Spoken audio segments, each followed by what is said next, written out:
Hello, Liz. Hi, Glenn. I spoke to you yesterday, and we were both pretty raw at the time. How are you doing this morning?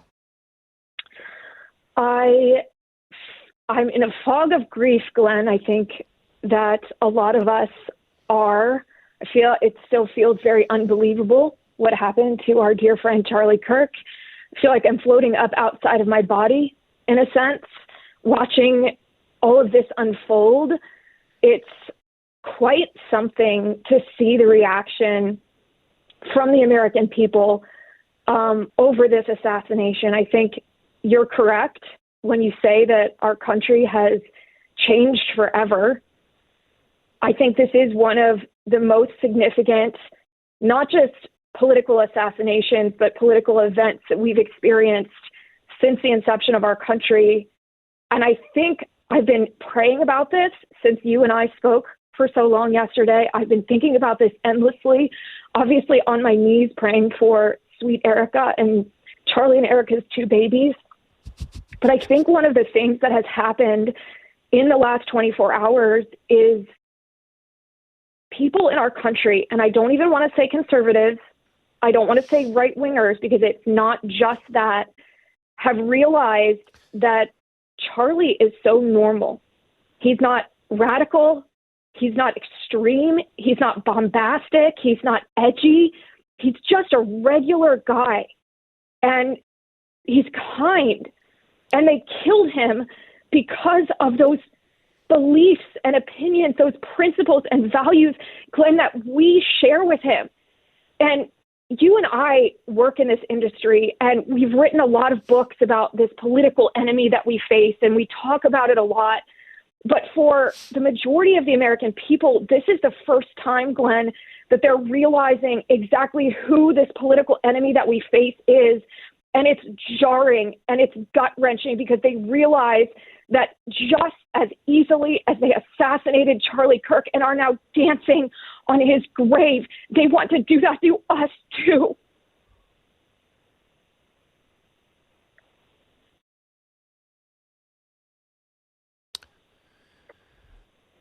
Liz, and I know you do, I have such faith in the Lord. And I don't know how our lives end. I don't know how things work out. But I know everything that happens is used for His good. There is no way to thwart God's plan. You can make getting there harder. You can make getting there more painful. But if we trust in Him, great and glorious things are going to happen because of this. Charlie once said... Go ahead. Charlie once said, when someone asked him what he wanted to be known for the most, and he wore a lot of hats, so he could have picked a lot of different accomplishments and identities, and he said he wanted to be known for his faith. And it's so powerful. You and I are clinging to God right now. Everyone sitting here with us is clinging to God. I'm literally sitting here gripping a rosary as we talk. Evil happens in our world, and we all ask that question, why? Why does God allow bad things to happen to good and innocent people? And, as Father Mike Schmitz reminded us yesterday, when evil happens, that is not God's perfect will. It is God's permissive will, which is very different. God allowed Charlie's death to happen, but He did not want it to happen. God values human freedom and can bring about a greater good through these allowed events, but God does not cause evil. He uses it to achieve His higher purpose. When sometimes we don't know what that is, and I'm human, I find it very difficult not to have an immediate answer to, okay, what is that higher good? But it could be testing faith or demonstrating compassion, teaching people how to uphold His perfect will of good. And if God were to remove evil from the human existence, he would also be removing our free will to love him and to love others. And he knows that despite the evil that he allows to exist in the world, this greater good can be achieved for eternity, which is where Charlie is now. And Glenn, there are a lot of bad people online right now, celebrating Charlie's death and saying how ironic it was that Charlie was killed by a gun when he was a champion of gun rights. But do you want to know what the real irony is? The real irony is that Charlie, at this moment in eternity, I guarantee to you, Glenn, is praying for those who did this to him. We are not going to be silenced by an enemy who harms us. We are not going to back down. We are not going to be quiet. We are going to honor Charlie's legacy. We are going to care for and love Charlie's family. We are going to understand in a clearer sense exactly what we are up against. And it's going to, with God on our side, it is going to lead us to victory in a way that our country has not yet experienced, because we do have this binary choice. The left wants violence.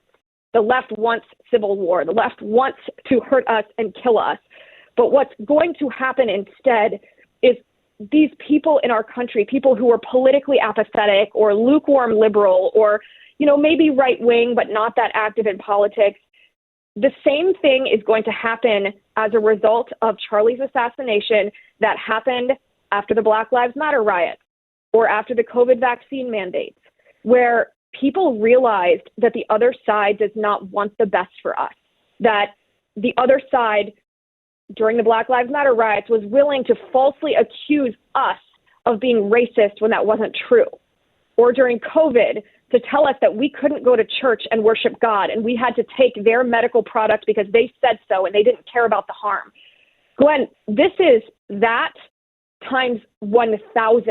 People are now looking out across our country, realizing that there are subversive forces and not just a radical, lunatic, madman, isolated incident. There are radical forces who want to kill us. And the awakening that's going to happen, the eye-opening, you are going to see churches filled with people turning to God. You are going to see politics, a swell of good people who want to stand for normalcy and common sense. 2 million, 5 million, 10 million new Charlie Kirks are going to be minted because of this. And that's hard to picture in this moment. And there will be hard choices to make because we're angry right now and the left is taunting us. But I have so much faith. I have so much faith in what Charlie did and in the prayers that he is going to be bathing our country in now from eternity. Another friend of Charlie Kirk's and a good friend of our program and mine, Steve Deace, who follows me on BlazeTV. Steve, I know it has been a hard 24 hours. How are you holding up? I'm pretty devastated.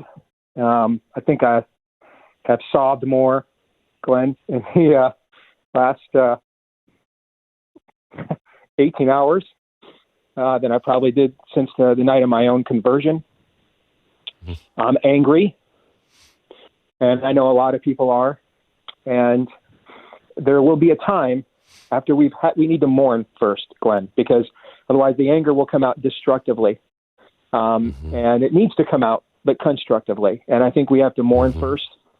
I think Charlie's legacy as a father, husband, friend, patriot merits that. And I think TPUSA and his family need that. But in the not too distant future, we're going to have to get the message that was sent here. He was the best of us. When you saw him behind the scenes or in public, genuinely kind, generous. Too many pastors and ministry leaders thought they were too good for Charlie and TPUSA. Didn't want to get their hands dirty, and yet and claimed they were being seeker friendly. And yet he was the one that sought out the seekers. He went to the places that those nicer than God pastors didn't go to, and he took the bullet. That frankly, that's part of their calling that they're supposed to take. And I hope in a good way it shames some of them this morning, that they wake up and they realize that they have slept on the job. And that's why somebody like Charlie had to do their job for them. And as Charlie named his own organization, this is a turning point.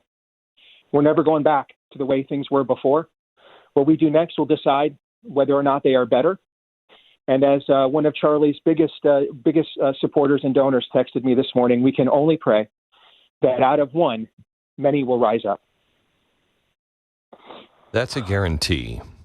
That is an absolute guarantee that is going to happen.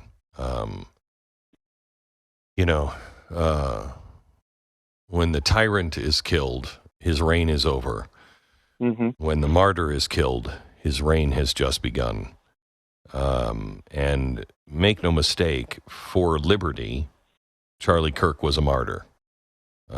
He was assassinated and martyred yesterday. And I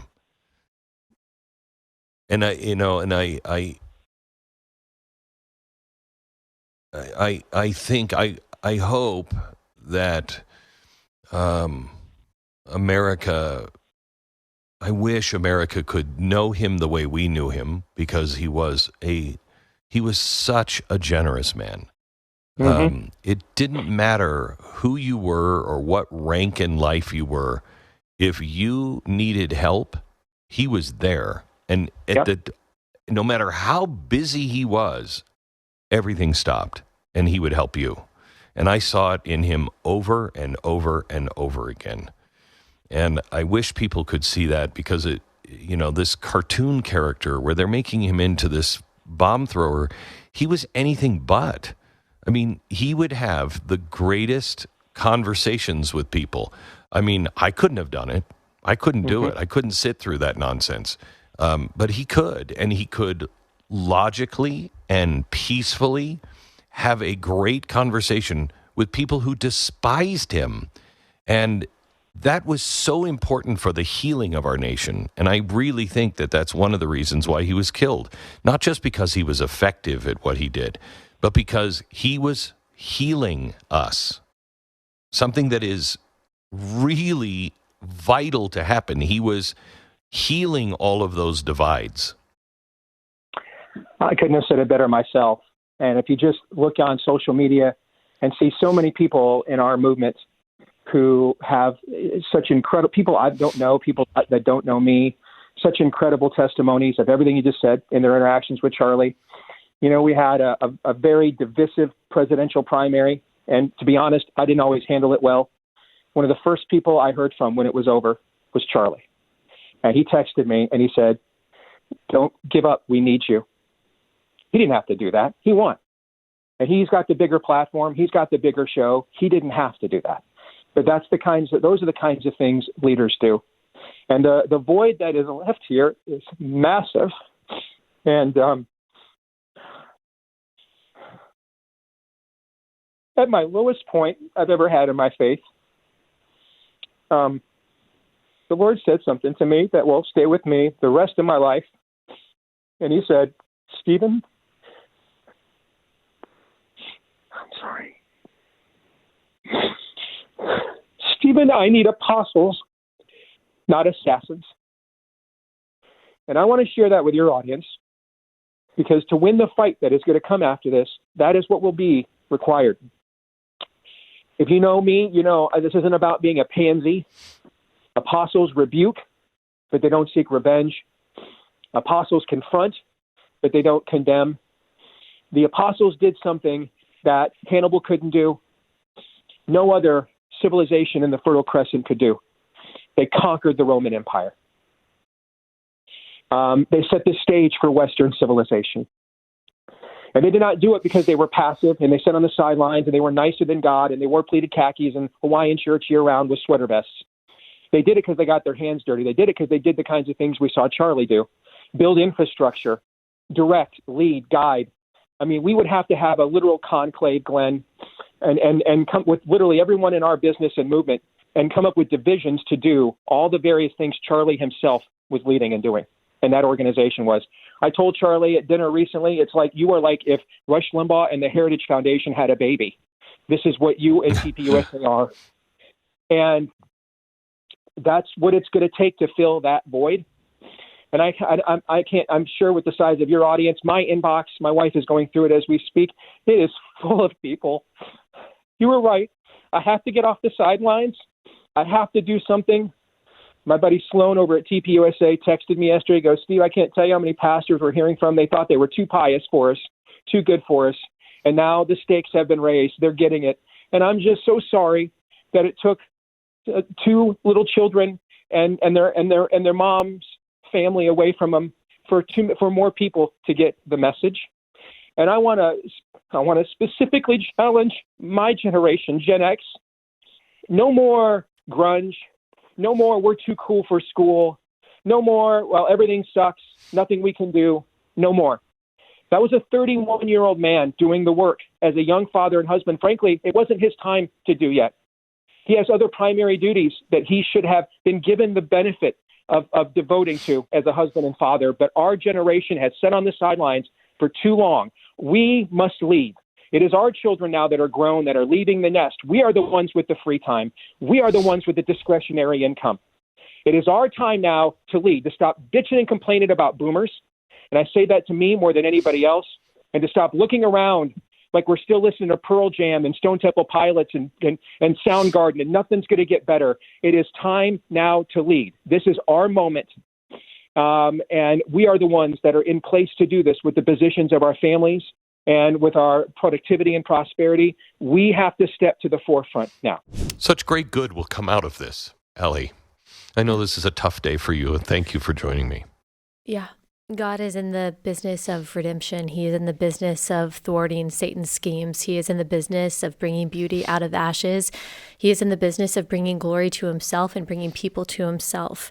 And if Charlie had had the choice, if someone had been able to come to him and say, okay, this is what your death will accomplish. It will accomplish more people hearing the gospel. It will accomplish more people waking up. I know that if Charlie had had that choice, he would have said yes. He would have said, yes, Lord, send me. And not only would he have, but he did. He went into the lion's den, and now he is with the Lion of Judah. Now he is with Jesus, and everyone is going to know who he was and why he lived and the gospel that motivated him. And that is the only thing right now that is giving me any hope or any peace or any comfort. I know that all I could think of yesterday was how glorious